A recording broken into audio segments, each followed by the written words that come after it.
जय श्री कृष्ण। सबकी अपनी यात्रा है, कोई साथ नहीं जाता है। यह संसार यहीं रहता है, कोई आता है तो कोई जाता है। सबकी अपनी यात्रा है, कोई भी साथ नहीं जाता है। यह संसार यहीं का यहीं रहता है, कोई आता है तो कोई जाता है। कई अनूठी परंपराएं जो सदियों से चली आ रही है, हम भूल गए हैं क्योंकि वह सनातन थी, लेकिन बहुत सारी परंपराएं अभी भी बची हुई हैं। इसलिए कृष्ण को अर्जुन से कहना पड़ा कि यह ज्ञान अति प्राचीन है। जो पहले मैंने सूर्य को दिया, सूर्य से यह मनु तक पहुंचा और इक्ष्वाकु तक मनु के द्वारा यह ज्ञान दिया गया, लेकिन बीच में यह पुनः लुप्त हो गया। आज वही ज्ञान मैं तुझे वापस प्रदान कर रहा हूं। तो यह ज्ञान जो हमें इतना प्राचीन लगता है, वो वास्तव में इतना प्राचीन है। गांव में, हमारे घरों में जब हम संयुक्त परिवार में रहते हैं तो कई परंपराएं ऐसी है, हमें लगता है ये बहुत प्राचीन है। चाहे भोजन बनाने की शैली हो, व्रत उपवास हो, हमारे यहाँ पूजा पद्धतियाँ हो, रहन सहन हो, हाथ धोने के ढंग हो, पानी पीने का ढंग हो, ये सब अति प्राचीन है। क्योंकि यज्ञ की विधियाँ हमें अति प्राचीन मोहनजोदड़ो की खुदाई में भी मिली है।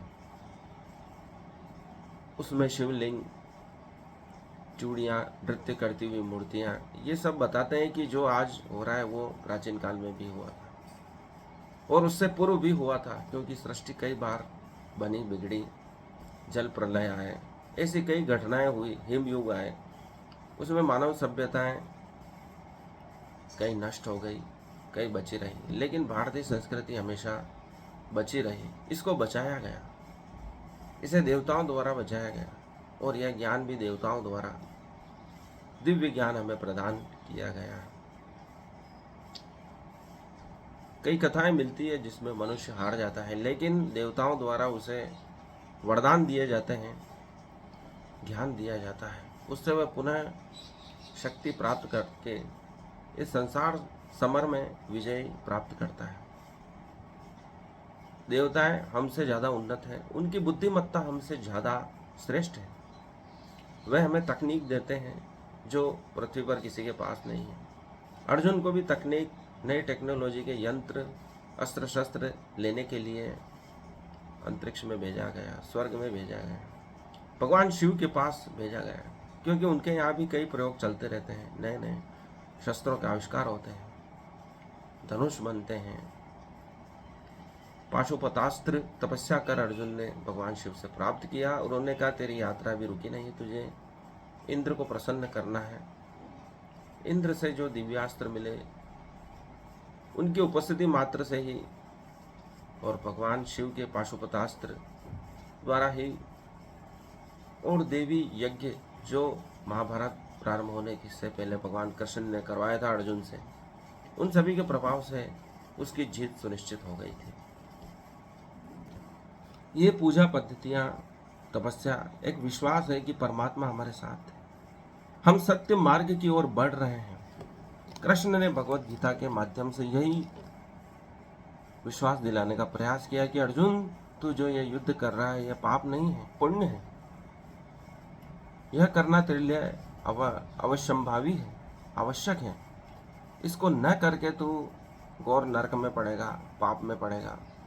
जब उसे विश्वास हो गया कि कृष्ण स्वयं परमात्मा है और वह स्वयं कह रहे हैं कि यह युद्ध करना मेरे लिए श्रेष्ठ कर है, इसमें कोई पाप नहीं है, तब उस 100% वह अंगीकार कर लेता है, स्वीकार कर लेता है कि मेरे द्वारा ये किया जाने वाला कर्म, इसमें कोई भी बुराई नहीं है।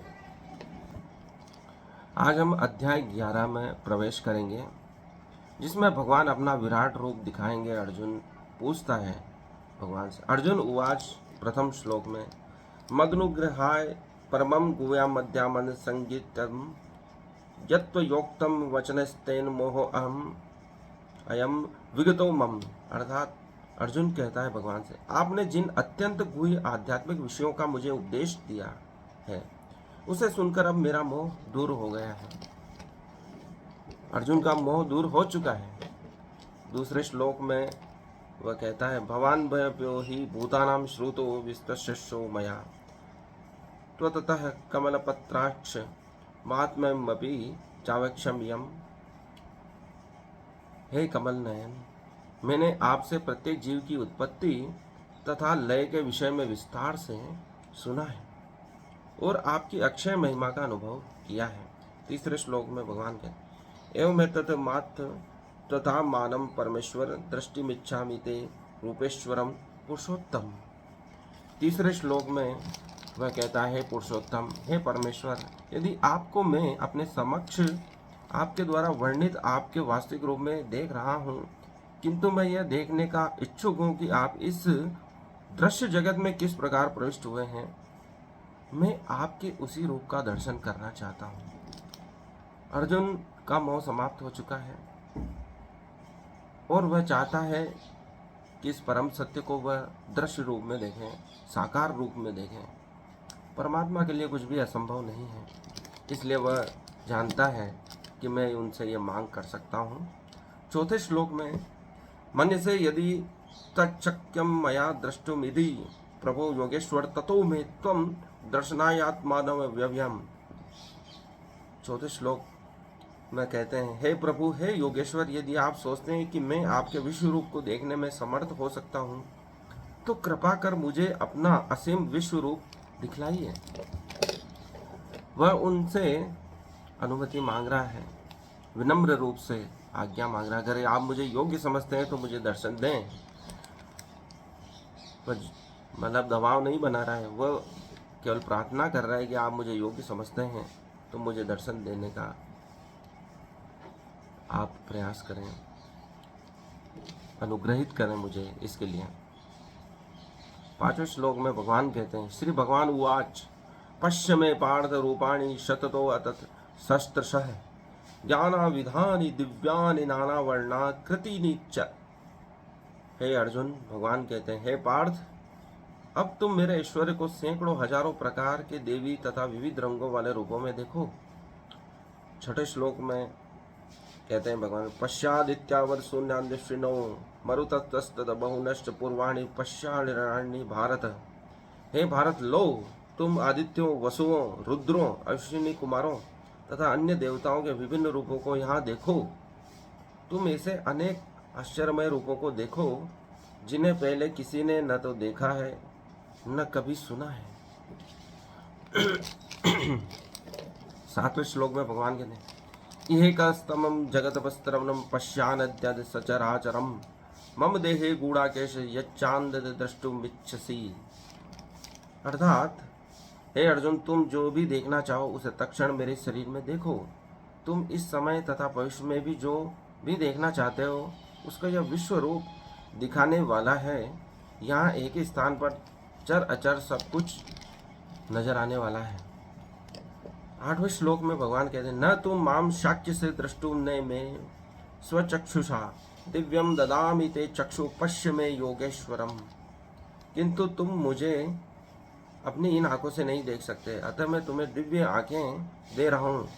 अब मेरे योग ऐश्वर्य को देखो। साधारण आंखों से हम परमात्मा के दर्शन नहीं कर सकते। साधारण आंखों से हम आसपास की होने वाली घटनाओं को भी कहाँ देख पाते हैं। इसलिए हम त्रुटियां करते हैं, गलतियां होती हैं, हम उनसे सीख नहीं पाते। लेकिन जब एक वैज्ञानिक पेड़ से गिरते हुए सेब के बारे में देखता है, सोचता है, तो वह गुरुत्वाकर्षण का नियम बना देता है। ऐसी कई आश्चर्यजनक घटनाएं घट रही हैं। कलियों से पुष्प बन रहे हैं, बीज से पेड़ बन रहे हैं, फिर भी हम परमात्मा के इस चमत्कार को कहाँ महसूस कर पा रहे हैं? क्योंकि हमारी आंखें इनसे तप्त हो चुकी हैं, सहज हो चुकी हैं। इसलिए हमें यह परमात्मा के आश्चर्यजनक चमत्कार दिखाई नहीं देते हैं। जबकि परमात्मा कहते हैं कि हर समय आश्चर्य भरी आंखों से इस जगत में रहो। जैसे बच्चे रहते हैं, उनके लिए हर चीज़ आश्चर्यजनक है। बादल से पानी गिरना, नदियों का पानी बहना, पक्षियों का कलरव, पक्षियों का आकाश में उड़ना, ये सब चमत्कार ही तो है। फल पेड़ों से बनना, लगना, गिरना, बीज से वृक्ष बनना, ये क्या कम चमत्कार। हम जीवित हैं इस संसार में, ये कम आश्चर्यजनक है। ये परमात्मा का आशीष है। ये सुंदर धरती का दर्शन करने के लिए हमें यहाँ भेजा गया है। यह स्वर्ग से सुंदर धरती को और अधिक स्वर्गीय बनाना है, तभी इस हम परमात्मा के विराट रूप का सम्मान कर पाएंगे। किंतु तुम मुझे इन आंखों से नहीं देख सकते।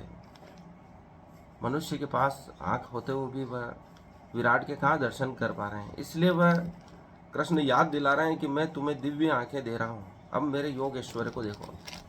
हर व्यक्ति के पास दिव्य आंखें हैं, पर वह दृष्टि पैदा करनी पड़ेगी, जिससे वैज्ञानिक एक खोज कर पाता है, चित्रकार एक चित्र बना पाता है, मूर्तिकार एक मूर्ति बना पाता है, वास्तुकार एक सुंदर मंदिर बना पाता है। ये उसको पहले से ही दिखाई देता है कि मुझे ऐसा मंदिर बनाना है, चित्र बनाना। वह कहीं कहीं सूक्ष्म रूप में से तो पहले ही था। उस विराट रूप का दर्शन अर्जुन दिव्य आंखें देने के बाद कर रहा है, पर वे आंखें अगर पहले होती तो वह पहले ही परमात्मा को समझ पाता। एक छलांग लगानी होती है कि हम अपने पूर्ववर्ती आचरण को छोड़ नए आचरण को सीखें, तो ही हम इस संसार के सत्य को समझ पाएंगे और हम परमात्मा को जान पाएंगे। संजय उवाच, अब इतने अध्यायों बाद, पहले अध्याय के बाद अब संजय इस 11वें अध्याय में 9वें श्लोक में बोलता है संजय, एवं मुक्त्वा ततो राजमन योगेश्वरो हरि दर्शाय मास पार्थाय परम रूपेश्वरम। संजय ने कहा, हे राजा, इस प्रकार कहकर महायोगेश्वर भगवान ने अर्जुन को अपना विश्व रूप दिखलाया। 10वां श्लोक, अनेक कवित्र दूरदर्शनम अनेक दिव्याभरणम दिव्योनेकम युधम। 11वां श्लोक, दिव्या मालांबरम धरम दिव्य गंधालुनम सर्वाश्चर्यमयम देवंतनम विश्वतो मुखम। अर्थात अर्जुन ने उस विश्व रूप में असंख्य मुख, असंख्य नेत्र तथा असंख्य आश्चर्यमय दृश्य देखे। यह रूप अनेक देवी आभूषणों से अलंकृत था और अनेक देवी हथियार उठाए हुए था। यह देवी मालाएं तथा वस्त्र धारण किए था और उस पर अनेक दिव्य सुगंधियां लगी थी। सब कुछ आश्चर्यमय, तेजमय, असीम तथा सर्वत्र व्याप्त था। अर्जुन ने क्या देखा? उस विश्व रूप में असंख्य मुख थे भगवान के, असंख्य नेत्र थे, असंख्य आश्चर्यजनक दृश्य देखे जो उसने कभी नहीं देखे थे। यह रूप अनेक देवी आभूषणों से अलंकृत था। अनेक देवियों के जो आभूषण होते हैं, देवी अर्थात उसमें दिव्य गुण थे उन आभूषणों में। यह साधारण आभूषण जैसे नहीं थे, चाहे वो सोने के ही क्यों ना हो। उनकी चमक अलग ही थी। वह दिखते हैं सोने जैसे ही हैं, लेकिन वह साधारण आभूषण नहीं थे। अनेक हिप्नोटाइज होकर जब लोगों ने देखा और वह महाभारत युग का वर्णन करते हैं, तो उनके हथियार और आभूषण सब दिव्य ही होते हैं। दिखते हैं वर्तमान जैसे हैं, लेकिन उनके गुण दिव्य हैं, उनकी चमक अलग है। वे लगातार चमकते रहते हैं। देवी हथियार उठाए हुए थे, उनकी देवी मालाएं तथा वस्त्र धारण किए था और उस पर अनेक दिव्य सुगंधियां लगी थी। सब कुछ आश्चर्यमय, तेजमय, असीम तथा सर्वत्र व्याप्त था। सब कुछ वही परमात्मा के दर्शन हो रहे थे। 12वें श्लोक में, दिव्य सूर्यस्त्र भवे दुग्धपुत्पत्तिता यदि भा सदृशी सा स्यादरस तस्य महात्मनः। यदि आकाश में हजारों सूर्य एक साथ उदय हों तो उनका प्रकाश शायद परम पुरुष के इस विश्व रूप के तेज की समानता कर सके। हजारों सूर्य एक साथ चमके, वैसा तेज परमात्मा का था। इसलिए महाभारत सीरियल में भी आंखें चकाचौंध हो जाती है अर्जुन की, जब विश्व रूप भगवान कृष्ण दिखाते हैं अर्जुन को। 13वां श्लोक, तस्त्रे कस्तम जगत कृस्त्रम प्रविभक्त मेन कथा अप्रदश देवदेवस्य शरीरे पांडववदस्तता। उस समय अर्जुन भगवान के विश्व रूप में एक ही स्थान पर स्थित हजारों भागों में विभक्त ब्रह्मांड के अनंत अंशों को देख सका। एक ही स्थान पर स्थित हजारों भागों में विभक्त ब्रह्मांड के अनेक अनंत अंशों को देख सका। समस्त ब्रह्मांड के जो भी अंश हैं वो भी अर्जुन देख पा रहा था। 14वां श्लोक, तत विस्मय विष्टो हृष्ट रोमा धनंजय प्रणम्य शिरसा देवम कृतांजलिन भाषत। तब मोहग्रस्त एवं आश्चर्यचकित रोमांचित हुए अर्जुन ने प्रणाम करने के लिए मस्तक झुकाया और वह हाथ जोड़कर भगवान से प्रार्थना करने लगा।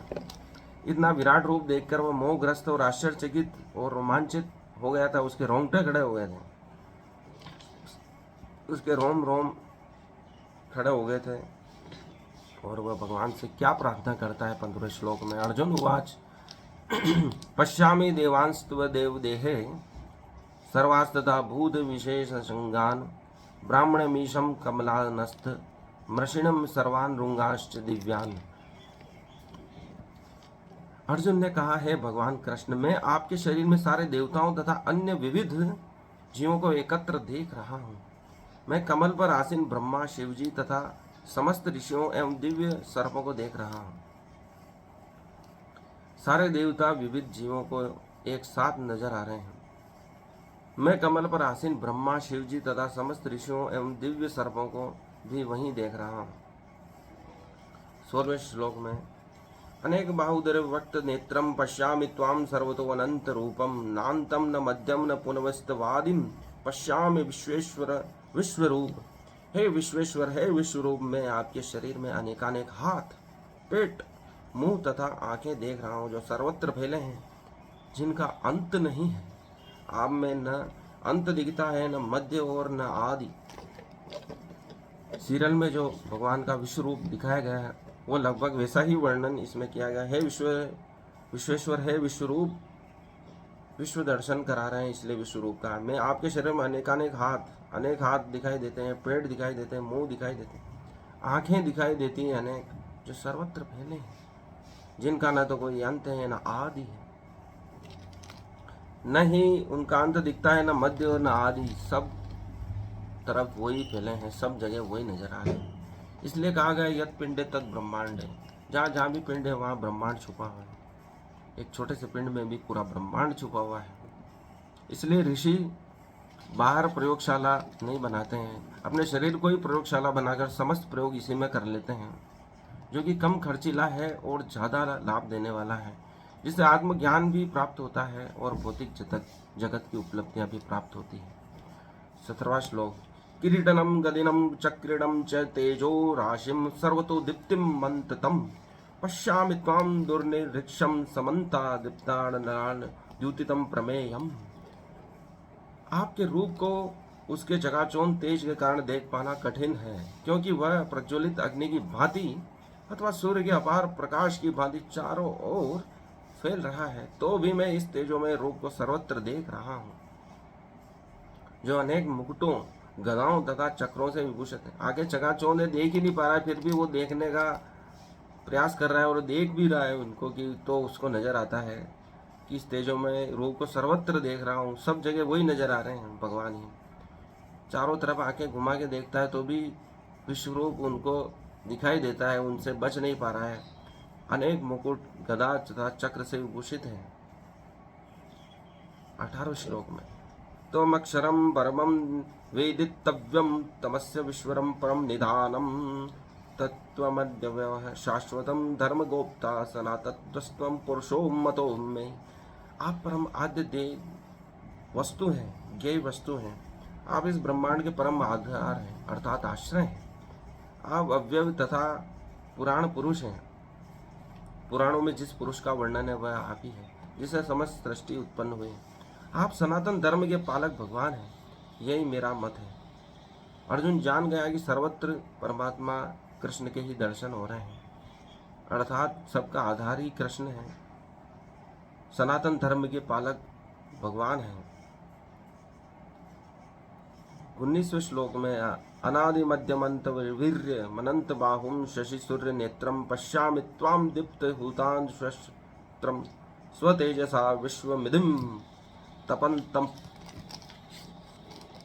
आप आदि मध्य तथा अंत से रहित हैं, सब जगह चारों तरफ आप ही फैले हुए हैं। आपका यश अनंत है, आपकी असंख्य भुजाएं हैं और सूर्य तथा चंद्रमा आपकी आंखें हैं। मैं आपके मुख से प्रज्वलित अग्नि निकालते और आपके तेज से इस संपूर्ण ब्रह्मांड को जलते हुए देख रहा हूँ। आपके तेज से यह संपूर्ण ब्रह्मांड जल रहा है, यह मैं देख पा रहा हूँ। सूर्य तथा चंद्रमा आपकी आंखों के समान दिखाई देते हैं।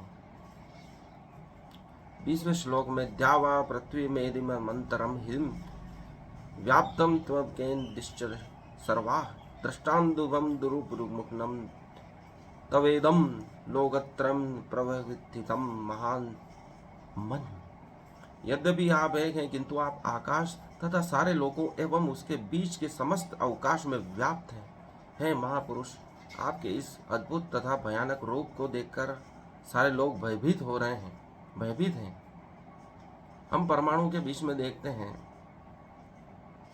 हम देखते हैं कि फुटबॉल के मैदान के बीच में जो केंद्रक है वह एक राई के दाने के बराबर है।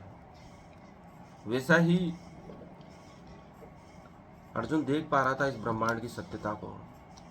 वह परमाणु और विराट ब्रह्मांड सभी को एक साथ देख रहा था। यद्यपि आप हैं, किंतु आप आकाश तथा सारे लोगों उनके बीच के समस्त अवकाश में भी आप ही व्याप्त हैं। हम देखते परमाणु और केंद्र के बीच में जो अवकाश है, तो वहाँ कौन मौजूद है? तो अर्जुन देख पा रहा है कि वहाँ भी परमात्मा ही मौजूद है। तभी वह इस समान दूरी पर टिके हुए हैं, क्योंकि ब्रह्मांड जिस आधार पर टिका हुआ वो परमात्मा ही है। ऐसा अर्जुन साक्षात देख पा रहा था। आपके अद्भुत तथा भयानक रूप को देखकर सारे लोग भयभीत हो रहे हैं। उस परम सत्य को वह एक साथ देख पा रहा था और समझ पा रहा था, इसके रहस्यों को, इसके वैज्ञानिक रहस्यों को, आध्यात्मिक रहस्यों को। 21वें श्लोक में भगवान कहते हैं, अमी हीम त्वाम स्वरूपमेवा विशन्ति केदच्युदाम प्रांजलो गृह्णन्ति स्वदस्थित युक्ताम महर्षिन् सिद्धाम संगाम सुस्तवीं त्वाम स्तुतवन्तीं त्वाम स्तुतिभिः पुष्प कलाभिः। देवों का सारा समूह आपकी शरण ले रहा है और आप में प्रवेश कर रहा है। उनमें से कुछ अत्यंत भयभीत होकर हाथ जोड़कर आपकी प्रार्थना कर रहे हैं। महर्षियों तथा सिद्धों के समूह कल्याण हो कहकर वैदिक स्त्रोतों का पाठ करते हुए आपकी स्तुति कर रहे हैं। वेद मंत्रों का पाठ निरंतर गूंज रहा है चारों तरफ, जिसे अर्जुन सुन पा रहा है। देवों का सारा समूह आपकी शरण ले रहा है। सभी देव एक साथ एकत्र होकर परमात्मा की शरण में आ चुके हैं। उनमें से कुछ अत्यंत भयभीत होकर तथा हाथ जोड़कर आपकी प्रार्थना कर रहे हैं। अत्यंत भयभीत होकर आर्त स्वर में वे प्रार्थना कर महर्षियों तथा सिद्धों के समूह कल्याण हो कहकर वैदिक स्रोतों का पाठ कर रहे हैं। 22वें श्लोक में रुद्रादित्या वसुवो ये च साध्या विश्व विष्णु मरुत शोषम पाश्च गंधर्वश्च सुरसिद्ध संगा वीक्षन्ते त्वाम विस्मित्वाश्वेश्व सर्वे। अर्थात शिव के विविध रूप आदित्य गण, वसु, साध्य, विश्वदेव दोनों, अश्विनी कुमार, मरुदगण, पितृगण, गंधर्व, यक्ष, असुर तथा सिद्ध देव सभी आपको आश्चर्यपूर्वक देख रहे हैं। भगवान शिव और आदित्य, वसु इत्यादि जितने भी देवी देवता हैं सब आपको आश्चर्यचकित होकर देख रहे हैं। इतना सुंदर मनोहर रूप है भगवान कृष्ण का, इस विश्व रूप का। 23वें श्लोक में रूपम महत्ते बहुवक्त्रनेत्रम महाबाहु बहुवायु रूपापादम बहुदरम बहुद्रष्टाम करालम द्रष्टालोका प्रवर्तित्यादस्थाहम। हे महाबाहु, आपके इस अनेक मुख, नेत्र, बाहु, जंगा, पांव, पेट तथा भयानक दांतों वाले विराट रूप को देखकर देवतागण सहित सभी लोग अत्यंत विचलित हैं। उन्हीं की तरह मैं भी हूँ, सभी विचलित हो रहे हैं। इतने भयानक रूप भी दिखाना है भगवान, उसे देवता सहित मैं भी विचलित हो रहा हूँ। 24वें श्लोक में नभस्पस्त्रम दीप्त मनेक वर्णम व्याक्ताननम दीप्त विशाल नेत्रम दृष्टा हि त्वां प्रविद्विदात्मा धृतिम न विदामि शम च विष्णु। हे सर्वव्यापी विष्णु, नाना ज्योतिर्मय रंगों से युक्त आपको आकाश का स्पर्श करते हुए मुख फैलाए तथा बड़ी बड़ी चमकती आंखें निकाले देखकर भय से मेरा मन विचलित हुआ है। मैं न तो धैर्य धारण कर पा रहा हूँ, न मानसिक संतुलन ही रख पा रहा हूँ। इतना विराट रूप देखकर, भयानक रूप देखकर अर्जुन भयभीत हो रहा है, क्योंकि उसे उम्मीद नहीं थी कि भगवान इस विराट रूप में ऐसे दिखाई देंगे। वह जो देख रहा वह अत्यंत आश्चर्यजनक है और परम सत्य को सहन करना हर किसी के लिए संभव नहीं। साधारण सत्य को भी सामने वाला नहीं झेल पाता हमारे, और इस विराट सत्य को झेल पाना हर किसी के बस का रोग नहीं है। इसलिए भगवान योगी व्यक्ति को विराट रूप दिखाते हैं, क्योंकि उसमें सब कुछ एक साथ नजर आ रहा है। भयानक से भयानक और सुंदर से सुंदरतम सब एक साथ। उसको सहन करने वाले ही सहन कर सकते हैं। 25वां श्लोक। दृष्टाम करालनानि च ते मुखानि दृष्टेव कालान सन्निभानि दिशो न जाने न लभे जशर्म प्रसीद देवेश जगन्निवास जगत्रिवास। हे देवेश, हे जगन निवास, आप मुझ पर प्रसन्न हो। मैं इस प्रकार से आपसे प्रलयाग्नि स्वरूप मुखों को तथा विकराल दांतों को देखकर अपना संतुलन नहीं रख पा रहा हूँ। मैं सब ओर से मोहग्रस्त हो रहा हूँ। इस विकराल रूप को जो आपके मुख से प्रलय करने वाली अग्नि निकल रही है, इन सब चीज़ों को देखकर मैं भयभीत हो रहा हूँ, संतुलित नहीं कर पा रहा हूँ खुद को मैं। कृपा करें मुझ पर। 26वां श्लोक। अमी चत्वाम धृतराष्ट्र पुत्रा सर्वे सर्वे वा पालन सग्ने के भीष्मो द्रोणम सूद पुत्र व्यस्तासो साहदीये योध मुख्य। 26वां श्लोक। 27वां। वक्त्राणि ते तुरमा विशन्ति दृष्टान करालानि भयाया कानि केचिल्लग्ना दशनान्तरेषु दृश्यन्ते चूर्णितेर्मागे। धृतराष्ट्र के सारे पुत्र अपने समस्त सहायक राजाओं सहित तथा भीष्म द्रोण कर्ण एवं हमारे प्रमुख योद्धा भी आपके विकराल मुख में प्रवेश कर रहे हैं। उनमें से कुछ के शिरों को तो मैं आपके दांतों के बीच चूर्णित हुआ देख रहा हूँ। इतना विकराल रूप है कि जो योद्धा कर्ण द्रोण भीष्म इत्यादि उनके मुख में प्रवेश कर रहे हैं, उनमें से कुछ के जो सिर है भगवान के दांतों के बीच चूर्ण चूर्ण हो चुके हैं, इसे भी देख रहा है। इसे भयानक रूप को देखकर फिर अर्जुन कैसे संतुलन रख सकता है? क्योंकि जो कुछ भी है परमात्मा ही कर रहे हैं। अपने कर्म के अनुसार वह दंडित और पुण्य कर्म फलों को प्राप्त कर रहे हैं। वह अर्जुन एक साथ देख पा रहा है। 28वां श्लोक। यथा नदीनां बहो ममु वेगा समुद्र मेवादिभिमुखा द्रववन्ति तथा तवामि नरलोक विवीरा विशन्ति वक्त्राण विविजलन्ति। जिस प्रकार नदियों की अनेक तरंगे समुद्र में प्रवेश करती हैं, उसी प्रकार से ये समस्त महान योद्धा भी आपके प्रज्वलित मुखों में प्रवेश कर रहे हैं। मुख में से अग्नि निकल रही और उनमें वे वीर योद्धा प्रवेश कर रहे हैं। 29वां श्लोक। यथा प्रवदितं ज्वलनं पतंगा विशन्ति नाशाय समृद्ध वेगा तथैव नाशाय विशन्ति लोका सौदापवापि वक्त्राणि समुद्र समृद्ध वेगा। मैं समस्त लोगों को पूर्ण वेग से आपके मुख में उसी प्रकार प्रविष्ट होते देख रहा हूँ, जिस प्रकार पतंगे अपने विनाश के लिए प्रज्वलित अग्नि में कूद पड़ते हैं। ये लोग ऐसे मुख में प्रवेश कर रहे हैं जैसे पतंगे अग्नि में जलने के लिए अत्यंत आह्लादित और उद्विग्न होकर प्रवेश करते हैं, वैसे ही लोग इतने विपूर्ण वेग से प्रवेश कर रहे हैं। 30वां श्लोक। लेह्यस्तद्ग्रस्मान समन्ता लोकान समग्र वे जलग्नदि तेजो पुण्य जगतमग्रम भाषान व्रोग्राह प्रजंति विष्णु। हे विष्णु, मैं देखता हूँ कि आप अपने प्रज्वलित मुख से सभी दिशाओं के लोगों को निगले जा रहे हैं। आप सारे ब्रह्मांड को अपने तेज से आपूरित करके अपनी विकराल जुलसाती किरणों सहित प्रकट हो रहे हैं। आपके प्रज्वलित मुखों से सभी दिशाओं, मतलब कोई भी दिशा से लोग बच नहीं पा रहे हैं। सब और जहाँ से भी लोग आ रहे हैं, सब तरफ मुख भगवान के हैं और उसमें वे प्रवेश कर रहे हैं। आप सारे ब्रह्मांड को अपने तेज से आपूरित करके अपनी विकराल झुलसाती किरणों सहित प्रकट हो रहे हैं। 31वां श्लोक। आख्या ही में को भगवान रूप को नमोस्तुते देव प्रसीद विज्ञात इच्छामि भगवंत माध्यम नहीं प्रजोनामि तव प्रवृत्तिम। हे देवेश, कृपा करके मुझे बतलाइए। 31वें श्लोक में कहते हैं कृष्ण से अर्जुन, कृपा करके मुझे बतलाइए कि इतने उग्र रूप में आप कौन हैं। मैं आपको नमस्कार करता हूँ, कृपा करके मुझ पर प्रसन्न हो। आप आदि भगवान हैं, मैं आपको जानना चाहता हूँ, क्योंकि मैं नहीं जान पा रहा हूँ कि आपका प्रयोजन क्या है। इस उग्र रूप में आप कौन हैं? अर्जुन भरोसा ही नहीं कर पा रहा है कि भगवान इस उग्र रूप में भी मेरे सामने आ सकते हैं। वह उन्हीं से प्रश्न कर रहा है कि आप इस रूप में कौन है। श्री भगवान उवाच, भगवान बोलते हैं 32वें श्लोक में, कालो अस्मि लोक क्षेम कृत वृद्धो लोकान संभ्रागमि प्रवर्तः हृदय अभी त्वाम न भविष्यन्ति सर्वे ये ते व्यवस्थिता पश्यन्ति केषु योधा।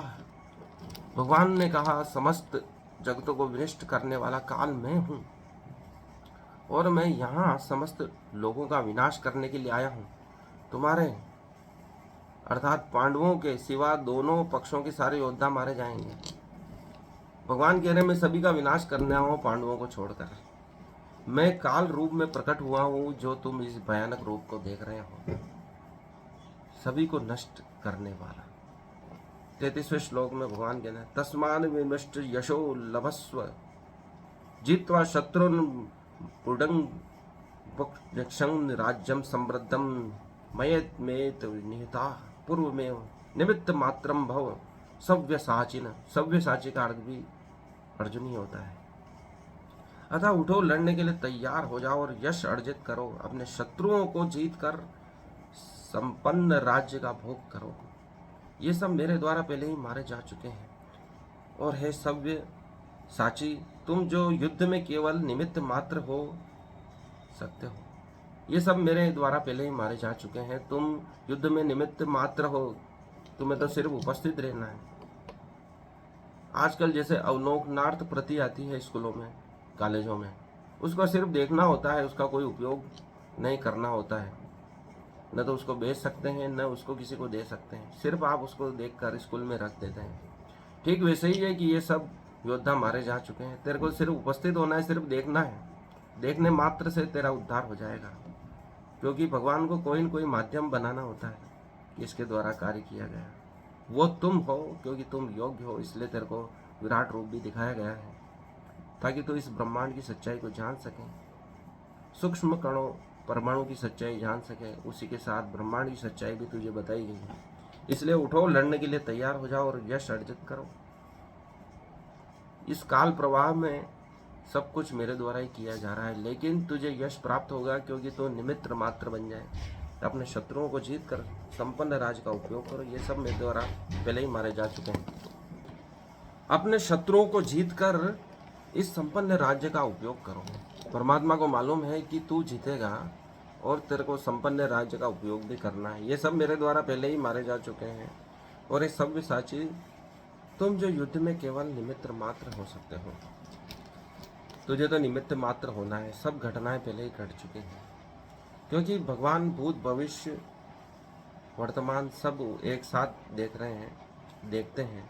अर्जुन भी उनको देख पा रहा है, क्योंकि उसको नजर आता है कि द्रोण इत्यादि भगवान के मुख में प्रवेश कर चुके हैं। कई वीर योद्धा चूर्ण विचूर्ण उनके मुख दांतों के बीच में किए जा चुके हैं।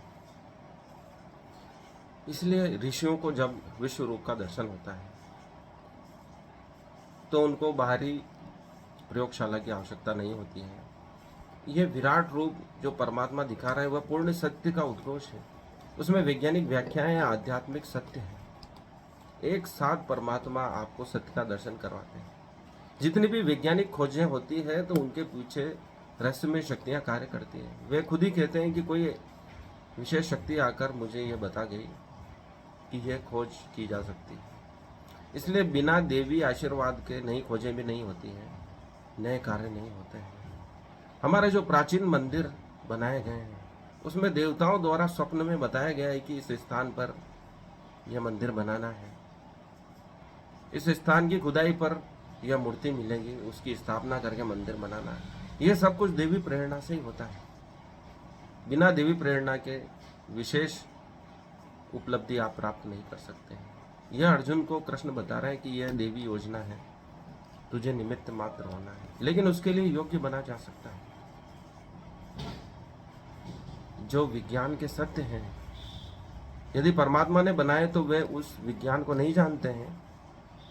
उस विज्ञान के आधार पर ही सारे ब्रह्मांड में ब्रह्मांड के नियम एक जैसे कार्य कर रहे हैं।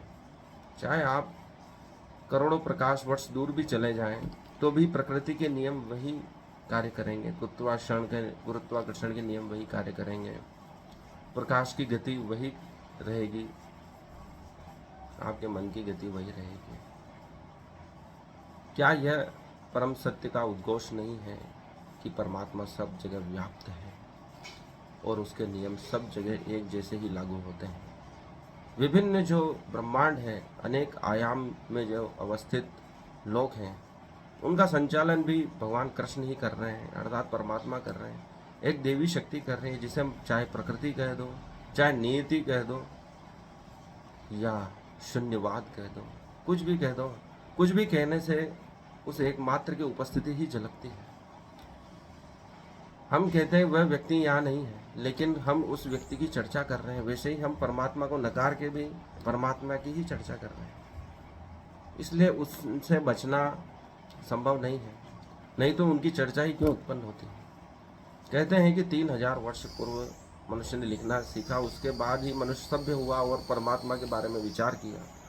लेकिन ये शास्त्र लाखों वर्षों पूर्व के ज्ञान की बात करते हैं, और खुदाई में भी पुरानी सभ्यताएं मिलती है जो हमसे ज़्यादा उन्नत दिखाई देती हैं। अभी मिस्र के पिरामिडों के नीचे एक विशाल शहर की खोज हुई है जो हमसे ज़्यादा उन्नत है। कई प्राचीन शहर जो हमसे ज़्यादा उन्नत होने की घोषणा करते हैं, उनकी टेक्नोलॉजी हमको आज भी ज्ञात नहीं है। पिरामिड कैसे बनाए गए, प्राचीन मंदिर कैसे बनाए गए, वह भी आज रहस्य है। एलोरा का कैलाश मंदिर कैसे बनाया गया, आज वैसा बनाना संभव नहीं है। ये सभी रहस्य हैं जिनको उजागर होना आवश्यक है। भूमास्त्र द्वारा बनाया गया कैलाश मंदिर ऐसा शास्त्रों में वर्णन है। कई ऐसे रहस्य हैं जो आज हमें मालूम नहीं है, लेकिन वह कुछ लोगों को मालूम है।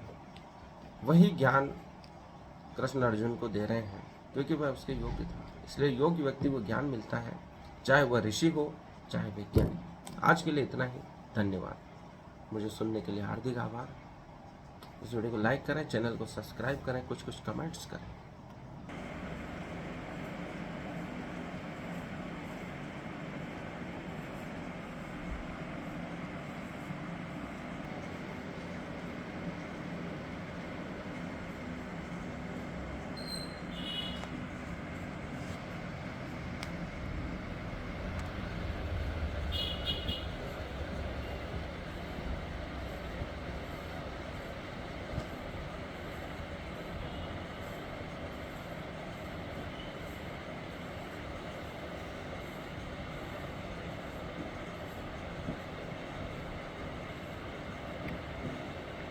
विराट रूप दर्शन, जिसमें भगवान अर्जुन को अपने समस्त रूपों का दर्शन करा रहे हैं। भयानक से भयानक भी,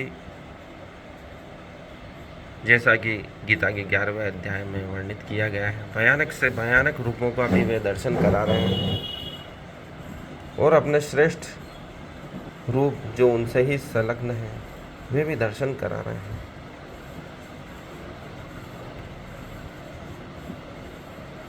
प्रलयंकारी अग्नि भी परमात्मा से ही प्रकट हो रही है।